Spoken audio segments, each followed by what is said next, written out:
I'm pregnant. Wait, you two had an affair? How did they end up in such a relationship? There's nothing to be done about it. We fell in love. What I'm trying to say is, the infertile good-for-nothing one should leave. I'm gonna build a happy home with Liz, so you go lead your lonely life with Mom. Now get out quick. Yes, I'll leave, but remember, you're leaving too. My name is Sophie, a 32-year-old housewife. I've been married to Chester for 5 years. We met at a party. I was invited just to make up the numbers, but as I sat next to him and we talked, we hit it off and started seeing each other. After several dates, he confessed his feelings and we started dating. Conversations with him were always enjoyable. I'm introverted, not very proactive in love. I wasn't the type to get a lot of attention. It had been a while since I had a boyfriend, so this was my first romance in years. He adjusted to my pace, treating me kindly. He was always thoughtful, contacting me regularly and planning our dates carefully. Drawn to his attentiveness, I found myself falling for him more and more, and our relationship smoothly continued. About 1.5 years into our relationship, he proposed to me. I can be my true self around you, Sophie, and it's very comforting. I want to be with someone like that forever. So marry me, stay by my side. With those words, he handed me a ring. Thank you. I want to marry you, Chester. We then held a family meeting and held our wedding. Afterwards, we went on our honeymoon and started living together upon returning. I want you to be a housewife after we're married. I quit my job and became a housewife. Since then, I've been diligently doing housework. I did the cleaning and laundry thoroughly and cooked elaborate meals every day, waiting for Chester's return. Sophie, your cooking's always delicious. I look forward to coming home. Thank you. Yeah, that's totally fine. Thank you for working hard and supporting us. We continue to express our gratitude to each other, living our days full of love. Even after our marriage, Chester remained kind and cherished me deeply. Our married life was incredibly fun and happy. Time flew by and 3 years had passed. However, we had one major concern as a couple. We were struggling to have children. We'd always wanted kids and tried hard, but there seemed to be no sign of it happening. Chester would say, "Let's just wait for it to happen naturally." But after 3 years with no success, it was understandably upsetting. I had fertility tests done just in case, and they showed no issues. Chester was reluctant to get tested at first, but I don't want to be left with lingering doubts, I said, and eventually he agreed to the tests. But there were no problems with Chester either, leaving us perplexed as to why we couldn't conceive. We were still in our early 30s though, so we believed there was still hope. That was when something unsettling happened to me. It was a call from my sister Liz. Sophie, long time no see, how have you been? Liz, what's up? Oh come on, such a gloomy response to a call from your sister after so long. Well, you haven't been in touch for ages. The number she called from was unknown to me. She must have changed her number. Liz has always been incredibly selfish, spoiled, and unmanageable since we were kids. It was tough for our parents. During her high school years, she was particularly rebellious, frequently going out at night and causing our mom a lot of trouble. As soon as she graduated high school, she left home. Mom and I tried to contact her many times, but it's fine, she'd say, never revealing her whereabouts. After persistent questioning, she finally admitted she was making a living through night work. Our dad had passed away when we were young, and Mom raised both me and Liz. I helped with household chores and took care of Liz to lessen Mom's burden, so I always saw Liz somewhat like a child I was responsible for. But to Liz, all that seemed more like a nuisance. When Liz was in high school, she would mock me. Sophie, you're just so plain, always staying home instead of hanging out with friends and no sign of a boyfriend either. I'm nothing like you. I wouldn't want to introduce you to my friends. Why would you say something like that? Sophie, you think you're a good sister just because you worry about me, don't you? You hypocrite. I can't believe. Liz was really unpleasant back then, her words harsh and hurtful. Since then, I've had a hard time dealing with Liz. After leaving home, Liz would occasionally show up at our parents' house every few years, always asking Mom for money. Mom, feeling sorry for her struggling life, had been giving her money, but recently she stopped indulging her. That must be why Liz contacted me. I had no intention of giving her money, but then Chester approached me. Sophie? Oh, sorry, were you on the phone? Chester looked apologetic, but Liz heard his voice. I want to meet your husband. Well, that's a bit... Why? I want to meet your husband.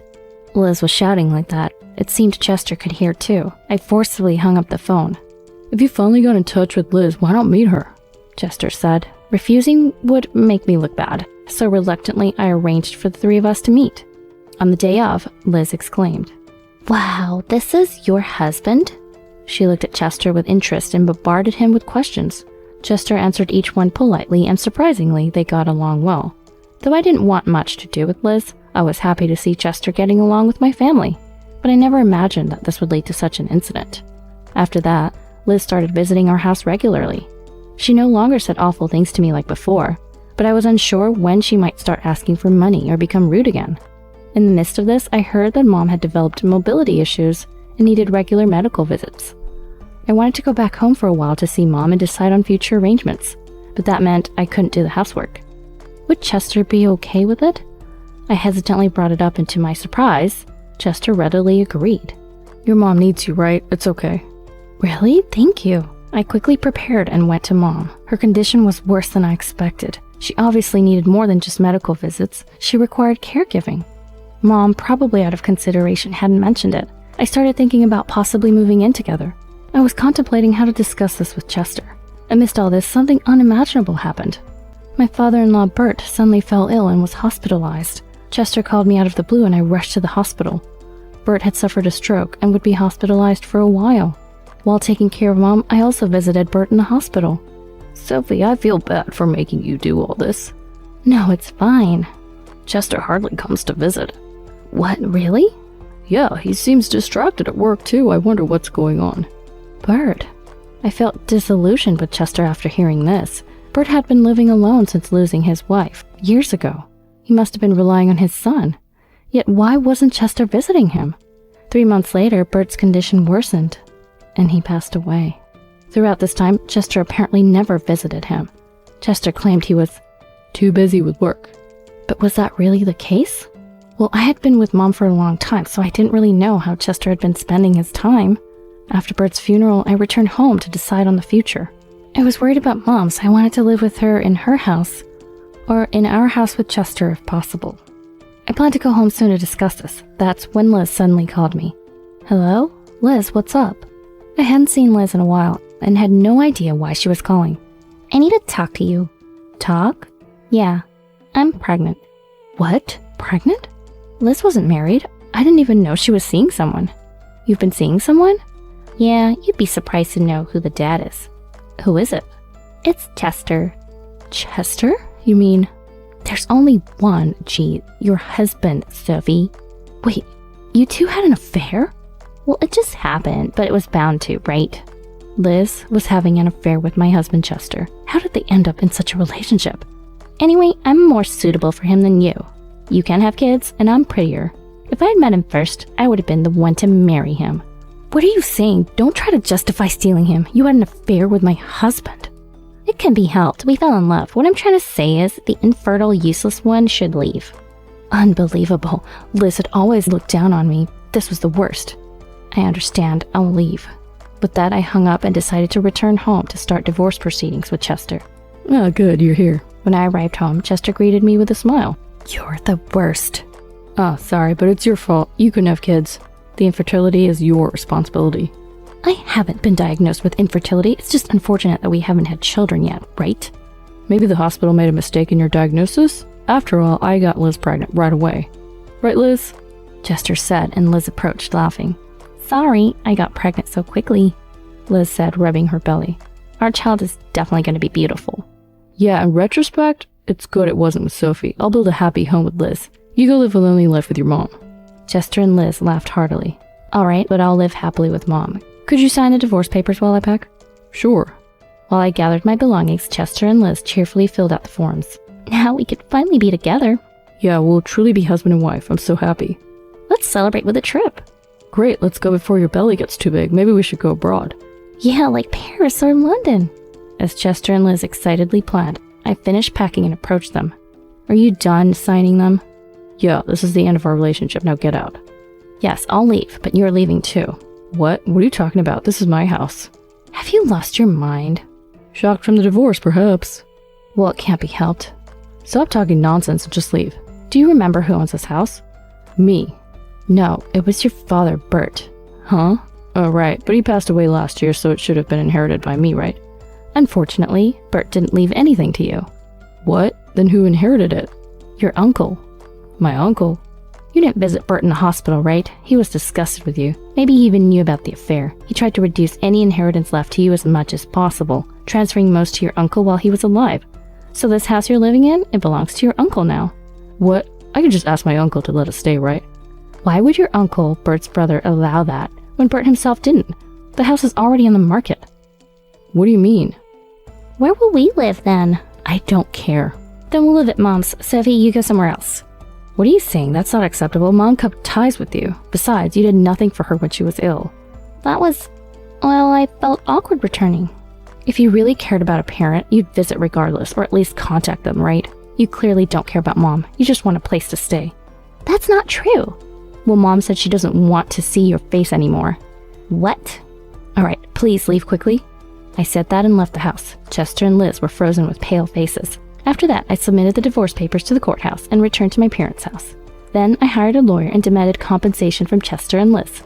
I sent a certified mail to Chester's workplace, ensuring that if he failed to pay, his wages would be garnished.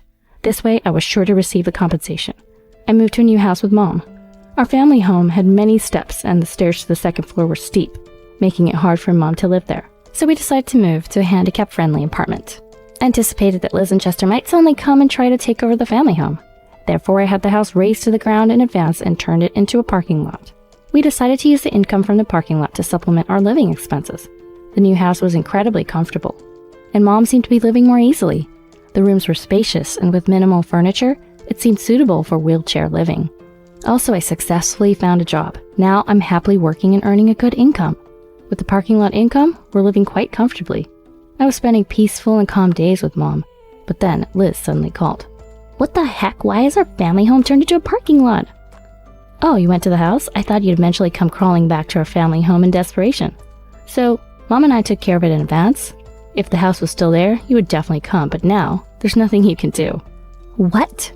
Stop taking the easy way out and start living on your own. Oh, but maybe you can't do that. What? Don't underestimate me. I can do it if I try. Then try hard. You're gonna be a mom. To be honest, a child born to you and that man is unfortunate. What? I can't imagine you two, selfish as you are, properly raising a child. Don't neglect him or her. That would be the end of you as a person. Don't insult me. I wouldn't do that. Well, I wouldn't put it past you. You're a slacker. Shut up. Just watch. I'll prove I can raise a child properly. Good. Do your best. It's none of your business. Enough. Liz hung up after saying that. With her immense pride, she'll probably take parenting seriously now. The child's innocent and deserves to be raised with care. With these thoughts, I continued my daily life with Mom. A year later, I heard that Liz broke up with Chester. Even after marriage, Chester didn't work properly and he wasn't cooperative in parenting, so she decided it was pointless to stay with him. Now she's working night jobs and using a nanny to support herself and raise the child alone. I'm taking care of my child properly. I love my child and I'm not like what you said. My daughter says she loves me and it's so cute and makes me happy. Just wanted to let you know that. One day, Liz suddenly called to say this and then quickly hung up. She's really not straightforward. It's good if Liz has genuinely changed and is raising her child well. As for Chester, he's divorced again and has been abandoned by his parents, living a freelancer's life. Apparently, he's spending his days alone, and most of his earnings go towards child support, leading to a poor lifestyle. That's on Chester. It's his responsibility. Meanwhile, I started dating someone I met at work. After a year of dating, we decided to get married. He agreed to live with Mom and I, and now the three of us are living very happily together. I look forward to creating many more memories with Mom and my husband.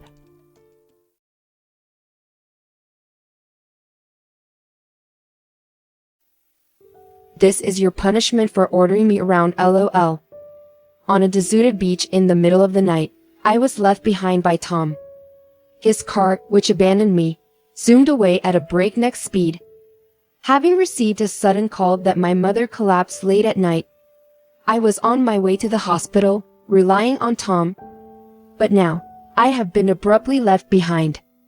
Shock and sadness from Tom's betrayal brought endless tears to my eyes. It would probably take nearly 3 hours to get to the hospital where my mom was taken.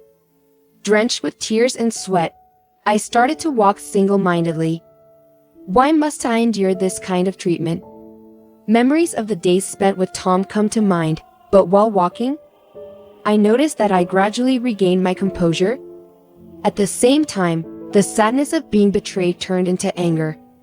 I will never forgive you. I'll make you regret putting me through this for the rest of your life, swearing revenge on Tom. I steadfastly continued to walk towards the hospital. My name is Emily Johnson, a 47-year-old office worker. I've worked at a computer-related company since graduating from college because I've been bad at socializing since I was young. My parents both raised me strictly, and I was good at studying from my elementary school days. However, while being a quiet person, I often felt looked down upon by others and gradually preferred being alone. Living attentively to others and feeling stress from it simply exhausts me. I went on to higher education, as my parents said, even though I didn't particularly find something I wanted to do in high school or college. In my college days, while everyone else enjoyed a lively life with circles and mixers, I spent an nondescript 4 years. Even so, I made a few close friends during my college days. One of them was a classmate, Catherine White. Catherine and I often attended the same lectures and naturally started talking more. Initially, Catherine, who was modest and adult-like just like me, changed as the academic years progressed. Her clothes and makeup gradually became flashier, and she began to hang out with the kind of people I'm not good with. Nevertheless, Catherine treated me the same way she did when we first met, adapting to my pace. In the university, Catherine was always with a different man, looking like a completely different person from the old Catherine. Still, I was very pleased that she remained friends with me. After graduating, we continued to interact, going out to eat and play regularly. I had a few other friends from my college days, but all of them had a not-so-good impression of Catherine. I don't want to speak ill since she's your friend, Emily, but be careful with Catherine. They all said something to that effect. The change in my relationship with Catherine occurred when we turned 43. Suddenly, there was an invitation from Catherine to join a mixer. I became wary just at the word mixer and indirectly turned down the offer.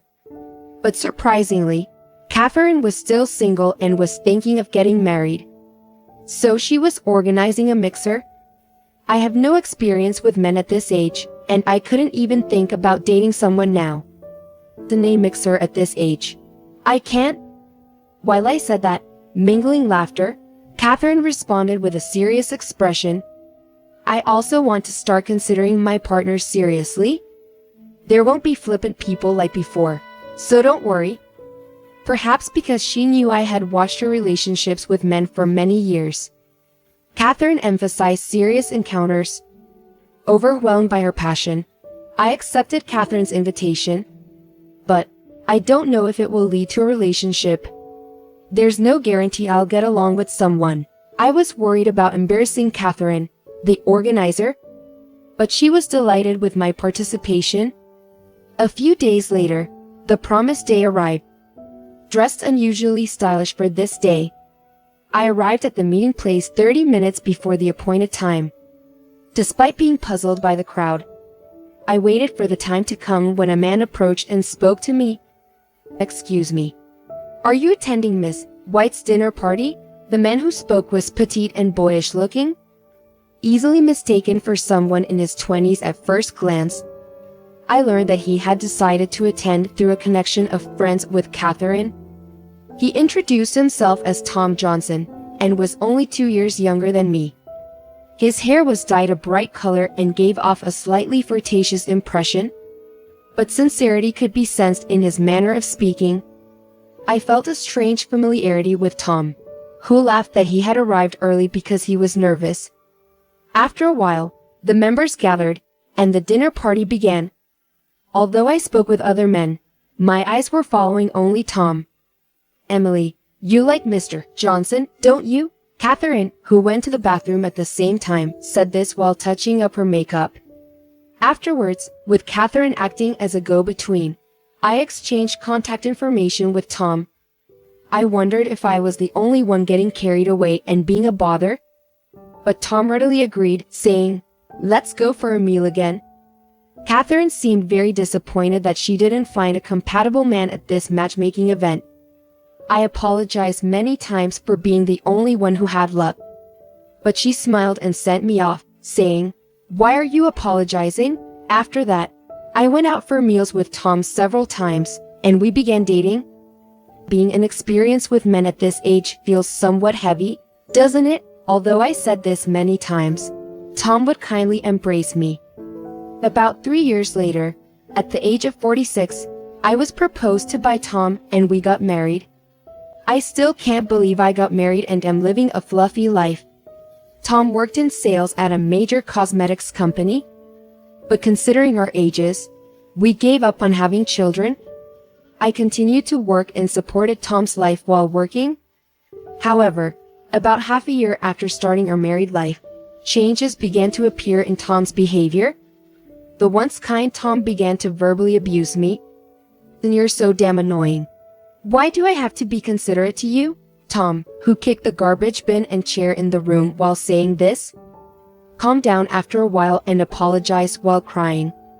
Whether it was because work was busy and he had no spare time, or stress was accumulating due to pressure, I listened to Tom's story and stayed by his side until he calmed down. Feeling bad to consult with Catherine, who got involved, I remained silent about my relationship with Tom. Tom's behavior escalates, taking advantage of my kindness and silence. Even after work ends, there are fewer days when he comes straight home, coming home late every night. Even when I was worried and asked the reason, he just rampaged saying, "Stop nagging." Is every man like this? Having little experience in romance, I was unable to do anything while feeling doubtful about Tom's behavior. Amidst this, a friend from my university days came to visit my house. No matter what you think about it, that's strange. Speaking laughingly about my married life, my friend said this with a serious face. But he's usually kind, right? He apologizes after rampaging like that. Saying this, my friend shook her head left and right, uttering, "I'm appalled. You're being taken lightly because you don't say anything? Emily, if you go on like this, he'll do whatever he wants to you, and it'll become irreversible." However, I've never been physically abused by Tom. Isn't it okay for him to come home a bit disorderly every day because he's tired from work? If I nag too much, I might be hated by Tom, who married someone like me. I responded lightly to my friend and reflected on whether I had done something wrong. A few days later, I bravely decided to talk to Catherine about my married life with him. Tom's late returns, his rampages and harsh words when he's in a bad mood. That's quite common with men. He's probably saying those things because he's jealous of you, Emily. The answer from Catherine was just as I expected. Everyone has some troubles in their marriage. I want to make life as pleasant as possible for Tom, who chose someone like me. It's just a matter of me being a bit patient. Grateful to Catherine, who listens even to such worries. I once again resolved to do my best as a good wife. Life with Tom remained the same, but following Catherine's advice, I played the part of a good wife with even more patience than before. It was a late Saturday night. That day both Tom and I were off, and Tom had gone to play pachinko in the morning and returned in the late afternoon. He seemed to have lost spectacularly as usual, and I sensed his bad mood the moment he opened the door to the house. I concentrated all my nerves to interact with Tom in a way that would not irritate him and avoid doing anything that might upset him. Nevertheless, Tom, who scolded me heavily for things like the timing of dinner being late or the bath being too lukewarm, went to sleep late at night. Now that the rampaging Tom had calmed down, I finally managed to relax. I started watching a drama I had been looking forward to on online streaming, being careful not to make any noise so as not to wake Tom up. But I must have been very tired. Before I knew it, I had fallen asleep on the sofa. The next time I regained consciousness was when my smartphone, set to manners mode, made a loud noise on the desk. Oh no, if Tom wakes up first, I'll get scolded again. In a fluster, I grabbed the smartphone on the desk and checked the screen, but it was past midnight. Although the smartphone was not vibrating because of an alarm, because of an incoming call, while my head was still groggy and not fully awake, the name displayed on the screen snapped me to attention. "Dad, My heart fluttered at the characters reading father displayed on the screen. A call in the middle of the night like this. Surely something must have happened. Convinced of bad news, I answered the call. Emily, is that you? Just now? Your mom collapsed when she got up to go to the bathroom, and I called an ambulance. Right now, we're at the hospital getting her checked. Dad, on the other side of the phone, was clearly shaken and had lost his usual calm demeanor. Anyway, I want you to come to the hospital as soon as possible, Emily. While panicking, I asked for the location of the hospital and hung up. I hurriedly got ready and realized something just as I reached the entrance. I can't drive. At this hour, I can't use public transportation either. It's an emergency situation involving my mother-in-law. Surely, if I wake Tom up, he will willingly lend me the car. I rushed into the bedroom where Tom was sleeping and shook his sleeping body. Tom. At my call, Tom began to grumble irritably. "Ah, stop being so noisy," I told Tom, who was writhing in irritation with his eyes still closed, that my mother had collapsed. "Quickly, get the car." Losing patience with Tom, who continues to writhe in bed, I raised my voice. Then, with a light click of his tongue, Tom finally threw off the futon and got up. Yo. Tom, still in his sweats, grabbed the car keys and briskly walked toward the car, leaving me behind. And I'm really sorry for this time. As I got into the car, I told Tom which hospital my mother had been taken to and apologized to him over and over again. The two of us rode in silence as the car sped along the deserted road toward the hospital. When we reached the coast, where the sea was visible to our left, Tom suddenly stopped the car. "Sorry. Can you get me a coffee from the vending machine over there to wake me up? It's quite something to be made to drive at this unearthly hour." My head probably isn't clear due to sleepiness. So I nod silently, opened the car door, and jogged toward the vending machine. Tom can't drink black, so something sweet would be good, right? After pressing the button for the sweetest looking coffee, just in case, I press the buttons for a lightly sweetened one and a café au lait. The moment I pick up the can from the dispensing slot and turn around, Tom opens the car window. "This is your punishment for ordering me around, LOL." Just when I thought Tom yelled towards me, the car suddenly sped away. "Huh?" I stand aghast, staring at Tom's car as it zooms away at breakneck speed, unable to comprehend what just happened. What did Tom shout toward me through the open window?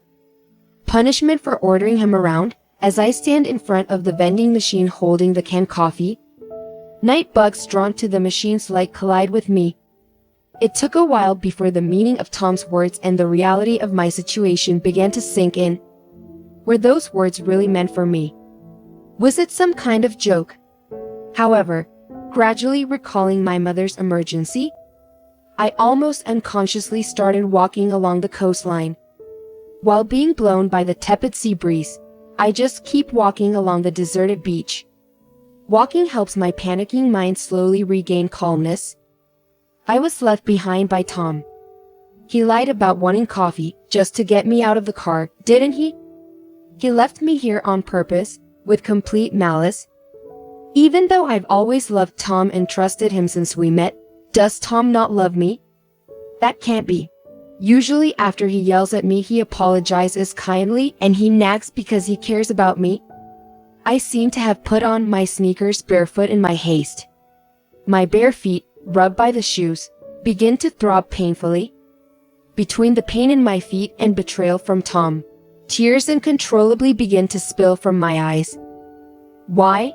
Why is this happening? Memories from the time I met Tom till now race through my mind.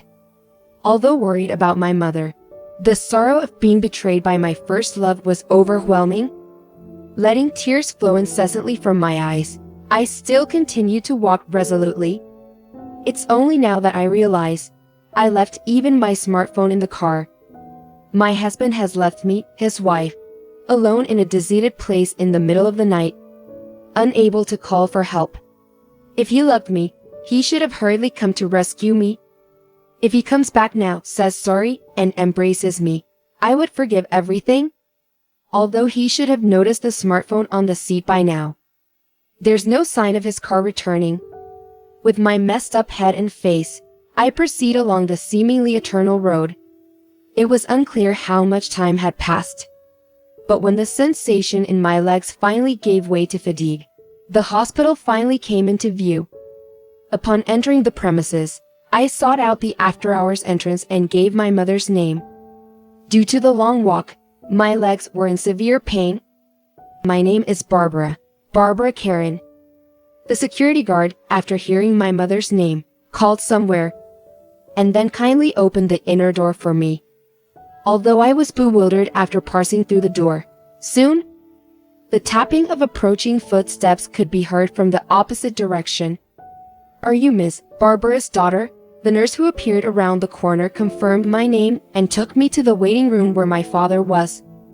In a corner of the dark hallway, several chairs were lined up, and my father was standing in front of them, visibly unsettled. "Emily, what on earth have you been doing until now?" My father noticed me and looked astonished seeing me, sweaty and limping. Upon seeing my father, I heaved a large sigh and collapsed into a chair. Then, as calmly as possible, I explained to my father what had happened. What on earth is he thinking? Although usually calm, my father frowned and grew angry at Tom's actions. From the time I left the house with Tom to the time I arrived at the hospital, roughly 3 hours had passed. The anger and disappointment towards Tom were intense, but I was also worried about my mother. My father, who was shocked by my terrible state and oblivious to his surroundings, finally informed me about my mother's condition. Fortunately, she had regained consciousness about an hour before my arrival at the hospital and was now resting in the intensive care unit. Neither I or Tom could be reached by phone. Fearing something had happened to the two of us, my father was considerably worried. While talking to my father, I could feel my feelings for Tom cooling rapidly. When I go home, I'll tell him clearly, today. The unease I had been feeling until now was correct. Feeling terribly pathetic and foolish for having been led by such a man, I finally woke up. I decided to break up with Tom and waited for my mother's condition to stabilize. As my father and I sat in the hallway chairs waiting, his mobile phone signaled an incoming call. Yes, that's right. My father, answering the phone, seemed momentarily shocked but soon nodded and listened to the conversation. "Well, both my daughter and I are here, but..." After hanging up, my father turned towards me and spoke. "It seems that Tom has been brought here." I involuntarily let out a strange sound and stared intently into my father's eyes. The call was from this hospital, informing us that Tom had been brought in on an emergency basis right after I had arrived. Apparently, after leaving me behind, Tom had bought alcohol and returned home. After getting drunk and causing a commotion, he fell down the stairs. When the ambulance arrived, Tom was found collapsed, covered in blood. I was simply astounded before I even began to worry about Tom. Abandoning his wife in the middle of nowhere in the dead of night, and now this? Knowing his mother-in-law was in the hospital, he's having a drinking spree. The shame of living with such a man was unbearable. I heard that Tom had been treated and taken to a room. I'm sure as soon as he sees me, he'll start ranting, "It's all your fault." Although I used to love him so much, now all I can think of are his faults. I'm embarrassed to be known as the wife of such a man at the hospital. I trudged to the reception desk, asked for Tom's room number, and visited him alone. On the bed, Tom was lying down, wrapped in bandages around his head and body. Seeing me enter the room, he glared angrily and began to speak. It was obvious he was using me as a vent for his stress, in contrast to his pitiful appearance. "Where have you been? Here I am in this condition. Ultimately, it's all because of you. Let's break up." "What?" I've finally woken up. "Did you always think everything would go your way? Whenever you're in a bad mood, you throw tantrums like a child, crying and..." Looking down at the immobilized Tom, I lashed out at him, letting out all the pent-up feelings I had been holding back. "And you've probably been cheating too, haven't you? I'm ashamed I married such a pathetic man. Truly ashamed. As I unintentionally raised my voice, clear fear began to appear in Tom's eyes. Tom. At that moment, a woman suddenly rushed into the room. I turned to see Catherine standing there. Catherine. In that instant, I realized everything. Tom and Catherine had been having an affair. Thinking back, when I confided in Catherine, she would often say things like men are like that, trying to force me into accepting the situation. Now, I can't help but laugh. Catherine's eyes widened in shock as she frantically denied the allegations. Catherine, don't you realize you're being deceived by such a pathetic man? You're truly pitiable. I glared at the two of them and started walking towards the entrance of the room. Goodbye. But don't think this is the end of it. I paused and turned back with a smirk. The next day, although my mother was recovering well, she decided to stay in the hospital for a while as a precaution. Seeing my mother's face, I was relieved and immediately returned home and began packing my belongings. Tom was unable to move yet and was forced to stay in the hospital for a while. I was betrayed by my husband and friend at the same time, but my mind was filled with thoughts of how to make them suffer. Suddenly, I decided to open the door to the study, which Tom had told me not to enter.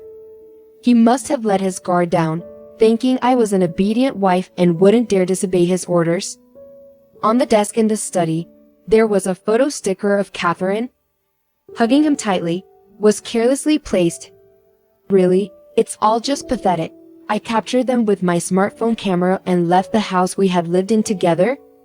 After returning home and putting away my luggage, I headed to a law firm introduced to me by a friend, based on their reputation in dealing with marital disputes. When I explained everything that had happened and showed the photo sticker of Tom and Catherine, the lawyer smiled contentedly. There is more than enough material here. The two of them will regret this for the rest of their lives. Although I felt a bit frightened by my own calmness, I moved forward, thinking of it as retribution for what had been done to me.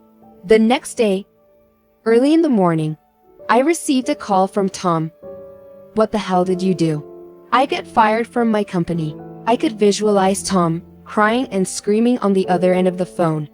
In reality, I had called Tom's company the day before, pretending to be a good wife. And you might have heard from my husband, but it's utterly embarrassing. He got drunk, caused a scene, and fell down the stairs. Huh? No, it wasn't a traffic accident. Indeed, Tom had falsely reported to his company that he was hospitalized due to a traffic accident. Knowing this, I deliberately played dumb when contacting his company. When they realized it was a false report and started asking questions, which I had anticipated, I meticulously explained everything, disclosing that he left me stranded in the middle of the night and was having an affair. Just as I planned, Tom, who had been conducting business as the face of the company, was fired. Perhaps they thought it was only a matter of time before a man who commits such vile acts in his daily life would bring harm to the company. Furthermore, to add insult to injury, a claim for compensation was presented to Tom. Catherine also received notice, and the two of them had to pay a substantial amount in damages. When they were told that the carelessly abandoned photo sticker had become evidence, Catherine relentlessly blamed and scolded Tom. Although they had been blinded by momentary desire and loved each other, in the end, their relationship was nothing more than that. Assigning blame to one another does not solve the problem. The two of them quickly broke up in a big fight and lost everything. Tom not only lost his job but also had to sell his house. It seems that Catherine's bad reputation spread quickly, and she also lost her job. Although she apologized several times through tears, of course, such things cannot be accepted. I intend to have them reflect on the consequences of betraying others for a lifetime.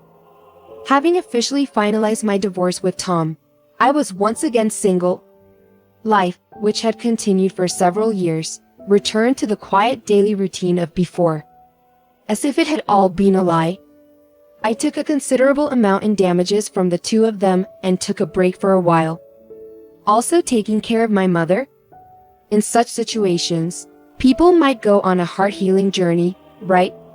Having returned to my parents' home, I thought about such things while reflecting on the frenetic events of these past few weeks.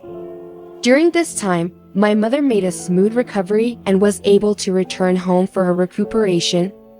She seemed somewhat apologetic upon learning about the events that had led to the divorce. I wonder if it's my fault that all of this happened, I responded with a smile, denying her self-blame. No, it was more of an awakening. Really? I'm embarrassed that I ever married someone like him. Nonetheless, she still expressed concerns about her daughter, repeatedly asking, I wonder if there's no one suitable out there. Friends who had learned of the situation comforted her while also scolding her. However, they appeared somewhat relieved and repeated how they had warned her many times to be careful with Catherine. This time, you just happened to run into a bad guy. Take your time to find someone good again. I can't even think about the next romantic relationship at the moment. But I wonder if the day will come when I'll love someone again. After feeling for so long that happiness isn't solely about being in love, my feelings are quite complicated. However, no matter what, I have a substantial amount of money now. I might seem like a woman without a trace of romance, but I'm happy now. Especially compared to those days when I was constantly frightened by Tom. I plan to take advantage of my parents' generosity for a while and live as I please. If I start feeling lonely again, I'm sure I'll have another good encounter. Through this experience, I discover the courage to face challenges and an unexpected side of myself, the belief that I can do it. Yes, with this, I can do anything. And so, I took a new step forward,